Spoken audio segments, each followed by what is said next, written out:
All right, what's going on, guys? Jake here, and we are basically done deer hunting. We killed a really nice 15 point. My tape measure had him coming out to 155 ish inches. I think maybe after I won't be able to get him measured until he gets back from the taxidermist. He's actually in the freezer over there.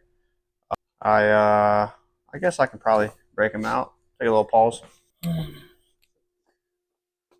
So yeah, we are back. Um, yeah, mainframe 10 has a good kicker or an eye guard. He's heavy. Right there. Plus you can see the three coming off the back, and then he's got another little hidden one. I don't know if I can get down in there. That guy. Plus this one right here. This is the one that is the 15th point going off the tape measure. But yeah, he is a really good deer. I think it was an 18-inch spread. Good time length, absolutely insane mass. Biggest one I've ever put my hands on. And honestly, if my memory serves me right, this has got to be the biggest deer I've ever for sure killed. But he's heavy, very heavy horn. Here he is from the backside. Just a really nice, really good. Got the acorns at the top. And yeah, very pleased with him. Good time length on his brows. So, anyways, mainframe 10, the eye guard on his left, plus the three little brow bonus points on the back, and then that little kicker thing on his right side. Again, some of the scoring, the point has to be an inch long, and then it has to be longer than it is wide. So I guess a point that was a perfect square that was an inch long square wouldn't count, but something that was a rectangle would. It was shaped weird. But anyways, he's at least 14. I think he's probably 15. Like I said, I'm not going to be able to get him measured until he gets back from the taxidermist. Speaking of processor, we were able to get 90 pounds of meat off of him. It was a good experience for me. I've never had to clean a deer on the ground, or really any animal like that on the ground, usually with deer, for example, or any kind of four-legged creature. I've always had a gut hook, like the little gamble triangle with a winch and everything. But anyways, we got 90 pounds of meat off of him.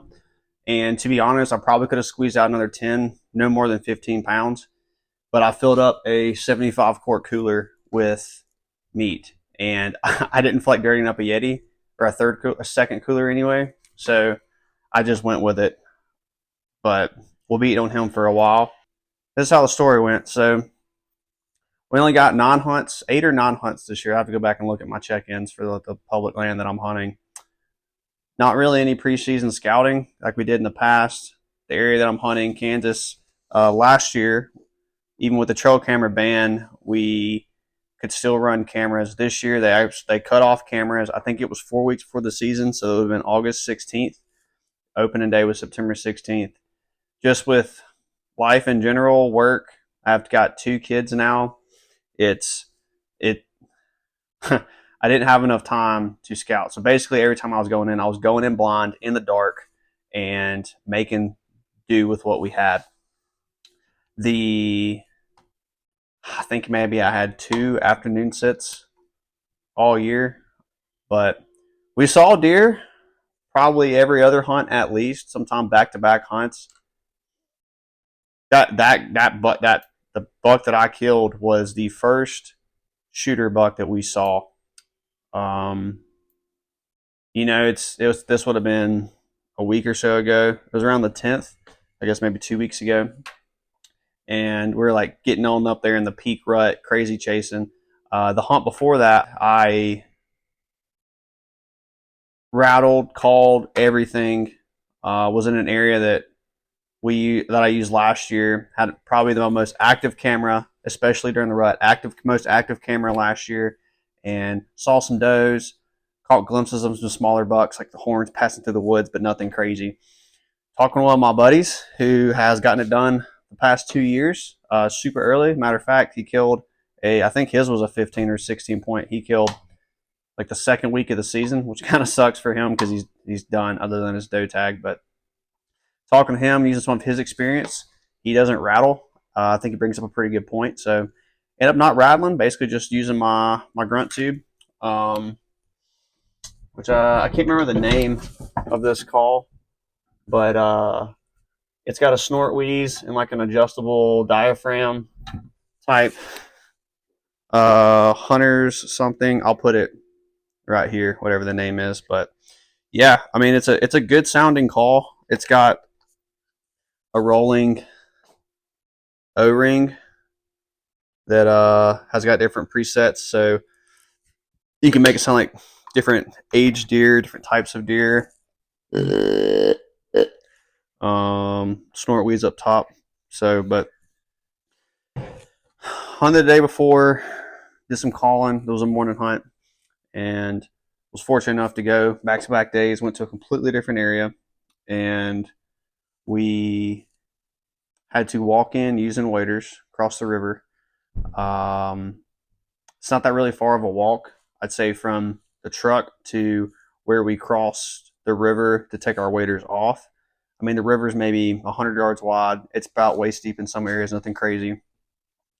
Before the river, so from the truck, you walk through 90 or so yards of woods, super steep riverbank, cross the river about another 100 yards, and now there's some like deadfall big trees. That what I would do is I would just take my waders off, lay them on the tree, and basically get dressed. But when I say get dressed, really just put my boots on. I had my main camo underneath my waders.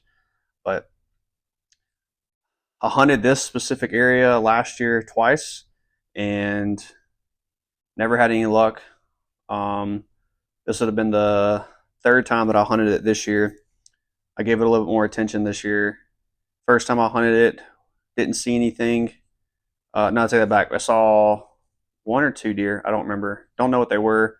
Bodies seemed small. Didn't see any racks, but it's super, super thick, like cattails slash like reed grass. Like it's impossible to sneak in there to get to where the good climbing trees are. Once you climb up in a tree, you can see down into it. I mean, there's trails that run all through it. If I was a deer, this is where I'd bet. I'm close to water, super loud, confident betting. But anyways, the next spot we sat was directly on the river, near a piece of deadfall, and used that as like a brush blind, and didn't see anything.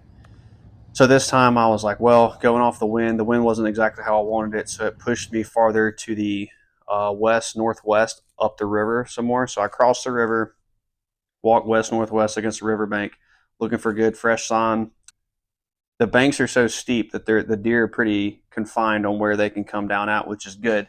And past one area, kind of looking up at the trees, the best I can with the backlit of the sky, the night sky, and just something just didn't feel right. So I just kept walking, and walked another 70 yards, found another area where they were crossing, and judging off of the next closest trees, I see one tree. The sky's getting kind of bright now because I'm kind of getting into like the need my headlamp, don't really need my headlamp kind of time. And so I basically have to pull on handfuls of dead grass to get myself up this bank. It's probably 14 feet tall, 15 feet, and get up there. And as soon as I crest this little berm of the bank, it's the CRP type grass, like the waist high stuff, shrub trees that are, I don't know, 9 foot tall. And it's a buck bed. It's half the size of my garage. I have a 1-car garage for reference. There's 9 rubs in this area, a bunch of big pockets matted down grass. And like, if you were reading a Field and Stream magazine or following any kind of podcast, reading any kind of articles about what a buck bed looks like, that was it. And was pretty excited about it. There was one trail that took from the bed straight into the woods. So I just walked the trail another 40 yards to the tree that I'd picked out basically from the river bank, and climbed up, got set up about 7 o'clock. I think that's when sunrise was at like maybe 7:20 that morning, maybe 7:15, and get set up. And as the sun's coming up, I realize that I have, in a way, accidentally. I mean, I did some pretty decent east map scouting. Never been on this part of this area. I've been in this general location, but not this area. And coincidentally, some luck, maybe some better scouting, have put myself in an absolutely perfect hunting area. You have bedding behind me. My scent, the milkweed, I dropped my milkweed and it would blow out and then it would get float up. Um, so like there's no way they can smell me. I'm probably 22 foot up in a tree. Behind me is where that buck bed was. I can see down into it.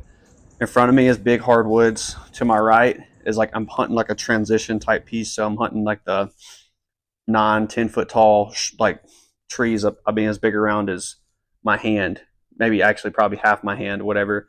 All through here, you can tell deer walk through it and everything. And off to my left, it's a little bit thicker. That looks like deer bedding.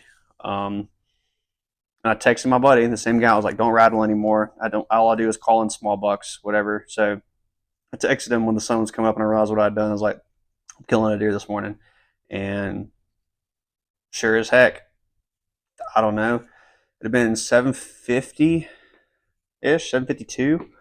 Hadn't seen a deer all morning. Hadn't heard one. I hear some stuff going off to my left, and I mean it's probably 90, 100 yards away. I just hear one big limb crack and break.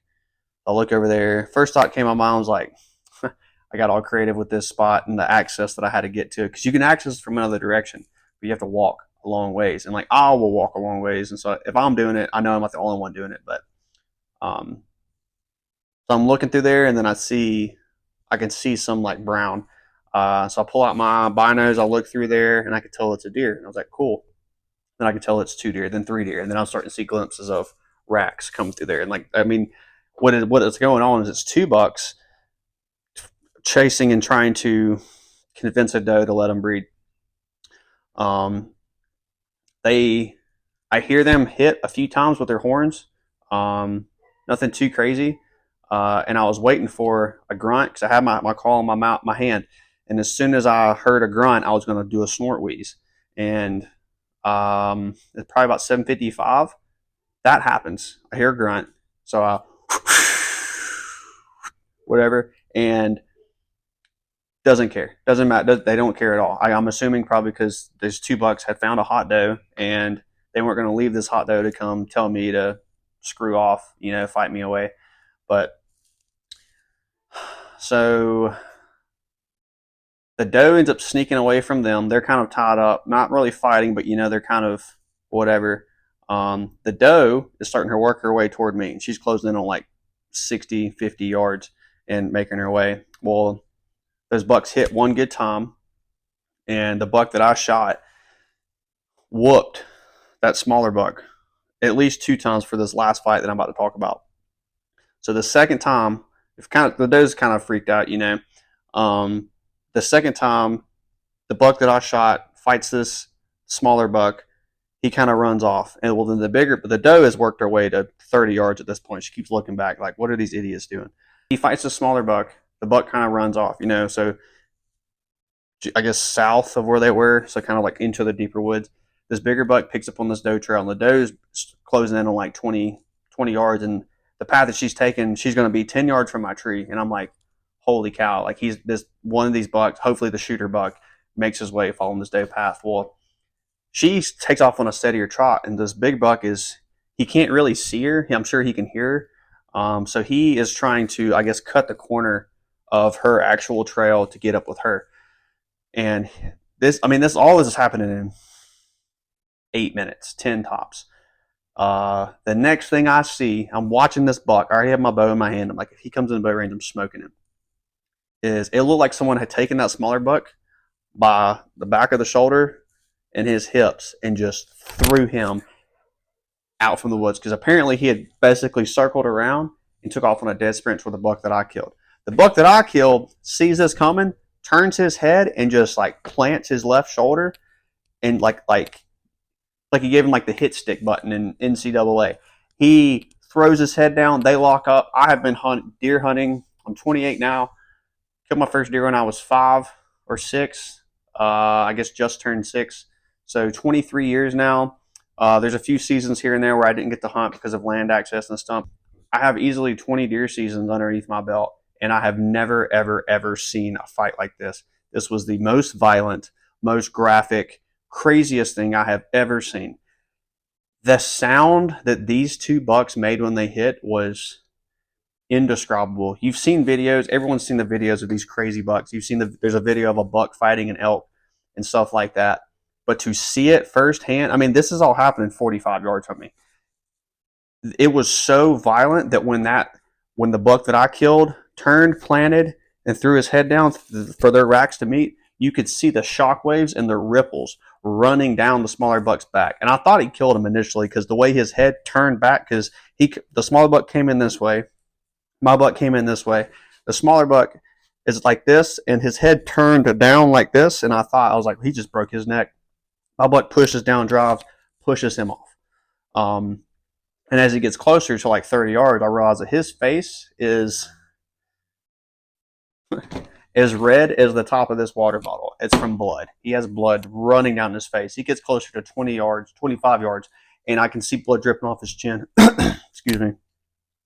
He, instead of taking the exact path of the doe, because the doe came by my tree at 9 or 10 yards, he comes through and he's on a mission. I mean, the doe is 15, 18 yards in front of me, which I don't have a shot on. My window's about right here, and it maxes out at like 20 yards. So he's coming through, and as he's getting closer to like the 20-yard mark, go ahead and draw back. And I try to stop him. I was like, doesn't care. The doe stopped. I glance over at her. She is not in a good spot either. Look back at him. I try to marry him. Those only two chances I really had to stop him. Doesn't care. He's on like a pretty decent trot. So there's one window that he's about to walk through that's about half as wide as he is. I can no problem sneak an arrow through there before I'll never have a shot on this deer, unless he's decided to bump the doe around and like, should I have taken the shot? I was comfortable with the shot because of how close he was, but ended up taking the shot. So he's running. He's at 18 yards, running left to right. What I did is, instead of continue to follow through like you do when you're bird hunting, is when he got to where I want to stop, I basically stopped my bow and shot. The arrow came off and then hit a little farther back. And as soon as it hit, and like it made full pass through, buried into the ground, I knew that it was a gut shot. And I got really nervous. To top it on off, so that was an 18 to 18 yards. This deer, instead of running, runs another 7 yards. He's at 25 now and stands there, facing away from me, standing there. Hunch back, looks like he got kicked in the balls. Most cliche gut reaction that you could have ever seen. He stands there for about 20 minutes, which is a long time. And at this point, I'm actually realizing what had happened. I never got the shakes leading up to the shot. Never thought about anything like except I have to kill this deer. I'm going to kill this deer. And then once the shot sequence went through and he's standing there, that's where I realized exactly how big he really was and what had just happened. So I start shaking. I knock another arrow and I'm like, please give me another shot. Because what I'm hoping he does is either tries to walk back to where he came from because I was safe, right? And then he's going to be walking slower. I could probably stop him because he doesn't care about this doe anymore. In the meantime, that buck that he whooped on circled around, came between me and him at 13 yards. I mean, I could have shot him, but he was a younger deer. I wasn't going to. Walks around him and takes his doe. So he doesn't care. He's just standing there, hunched over. He stands there for 20 more minutes, and I get a good video. I put it on my Instagram story of this really nice deer, and it's cold. Like, he's hunched over. You can see the steam blowing out of him, and he ends up turning and walking toward me, beds down at 20. That's how thick this place is. I don't have a shot at 20 yards. For one, he's behind a tree. For two, it's just there's too much stuff. And he beds down. And I'm 20 yards from this deer. I have great wind, great cover. I'm in my saddle, so the tree's between me and him, so I'm literally just peeking around at him from my tree. So if he's looked right at me, he's not going to know I'm in the tree. He's not going to smell me. He's not going to hear me. He's calm. I have had terrible luck with bucks in the past. I mean, you name it, not tracking soon enough, not or tracking too soon, bad shot placement, didn't call a dog when I probably should have, bumping a deer out of a bed, like. And I'm thinking about all of this as this buck is laying 20 yards from me, trying to die. So I took the more conservative approach and probably, and not even probably, the smarter approach. And I'm like, I'm going to stay in this tree. If he doesn't move and he's still right there, I'm staying in this tree until tomorrow morning. I will be in here for 24 hours. I have a 1st Phorm meat stick and I have 16 ounces of water. And we're just going to hang out together. Me and him, doesn't know I'm here. And yeah, I remember there's a deer that me and my dad had shot with a rifle. I was bow hunting. I know I was old enough that I had a bow hunting, so I was probably 9 or 10. I'd shot it with a 308 at 8 yards, and the only thing we think of is that just, I mean, I don't know how many of y'all have shot a deer with a 308 at 8 yards, but we can only think of that just it was traveling so fast the bull didn't have time to expand or do anything like that. We um, tracked him for over a mile, ended up giving up. But a lot of stories like that. And this deer, it's a gut shot, should be fatal, but I don't want to bump him. I'm terrified I'm going to bump him. So all these previous hunts, all these thoughts are running through my mind. And what ends up happening is about 30 minutes of him bedding down at 20 yards. He gets up and then walks about 5 yards forward. So he's still at 20, beds down again. And he is less than 10 yards from, if he carries the same, like if he gets back up and walks that direction, I can pivot around the tree and shoot and get a much better, calmer shot off. Probably, hopefully, like a double lung, nick the heart kind of thing. Another 30 minutes goes by. He gets up, instead of walking straight, he walks away at an angle. And like I'm doing everything I can. Like I have my tether loosened out, and I'm like almost leaning out of the tree like this, like trying to get another shot off. But there's trees and other stuff in the way. He beds down again. At this point, he's at 30 yards, and I got a ton of pictures, videos of him through my binoculars, using my mag view, through my phone, zooming in, and I got a picture where you can tell exactly where the shot placement was. Super high, super back. His reaction says it's a gut shot. Maybe I nicked the liver, but he beds down there for an hour. So we're at 2 hours now post shot, and I've already been contacting some tracker dogs. Some trackers have been contacting me, and I'm kind of telling them what's going on. And all of them are saying the same thing, like, yeah, like do not jump this deer. So about an hour goes by, he's in that bed. He gets back up, walks to about 45-ish yards, and I don't know where he goes after this. I am literally about to lower my stuff down, and I'm calling a tracker, and I'm whispering to a tracker what's happened in the tree. And the sun had happened to just hit just right, and I can see the shininess through the woods, like what the sun does off their backs. Look through my binos, he's still bedded down right there, 45 yards. I was like, hey, I'll call you back. He's still here. So he beds down for another 45 minutes to an hour and gets up, moves again, another hour. So we're at 4 hours now, 5 hours, and he is still within 50 yards. He finally pushes farther off. I can't see him anymore. I'm like, okay, I'm going to climb down. I one stick, so I'm just going to rappel down and probably leave my ropes in the tree if I can't get them down at the base of my tree, and I'll get them out later.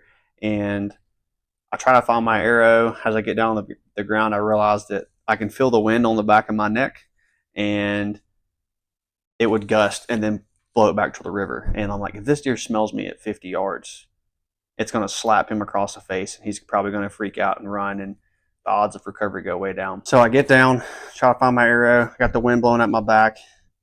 I don't want to push too close to him because I don't know what he can actually see in my direction. Can't find my arrow. End up backing out. Calling the tracker back and was like, hey, I'm out of the tree. I don't know where he was. I can drop some pins so we can kind of come up with a game plan. He's like, yeah, for gut shots, we're looking at 18 hours because he's in the rut. And I was like, well, that puts the track at 2 o'clock in the morning tomorrow. I don't want to do that. It's going to be cold tonight. Let's just wait. We'll wait, and we'll start at sunrise tomorrow, or first light. And so we elect to do that. I'm a nervous wreck. I'm texting all my buddies, sending them pictures and stuff about this deer that is just out there in the woods still trying to die.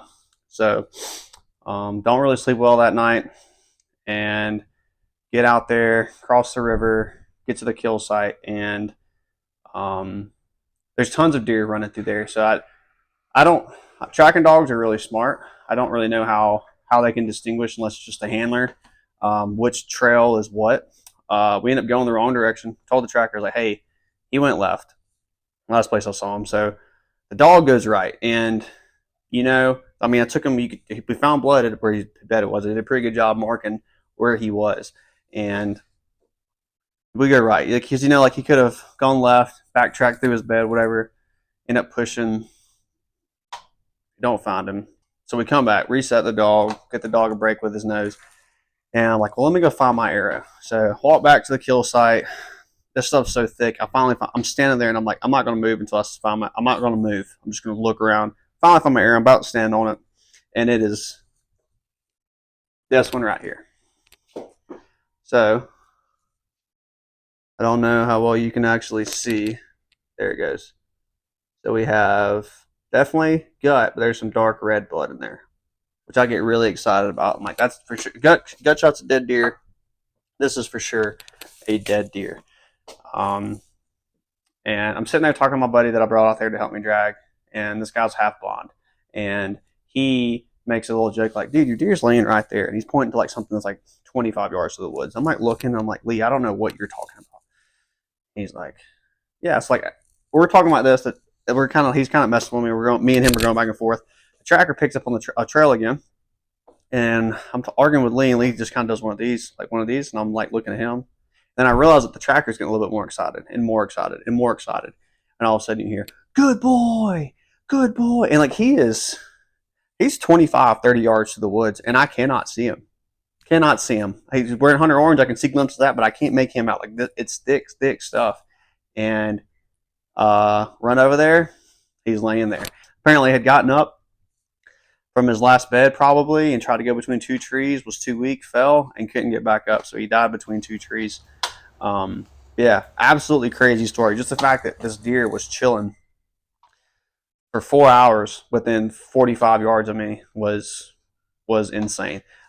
The fight sequences that he did leading up to it was crazy. The blood coming off his face, you can kind of see in some of the pictures, was wild. He's an incredible deer, mid 150s, Kansas rut, early mid November. Like you can't beat it. It was.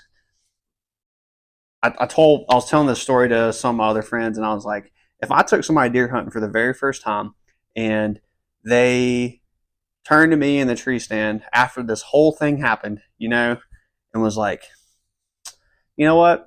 I just don't get deer hunting. I would have slapped the absolute dog crap out of them, because that is everything that you want for deer hunting. You want to be hunting a rut in an area that's known for crazy ruts like the Midwest, Kansas too, or specifically.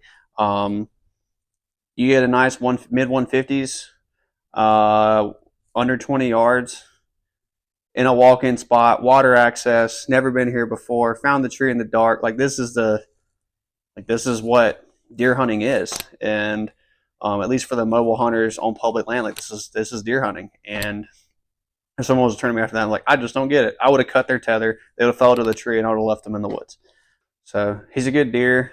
I am I'm excited. It feels weird basically being done deer hunting. I've got a doe tag in my pocket. My wife's actually out there hunting right now, and maybe she can get it done.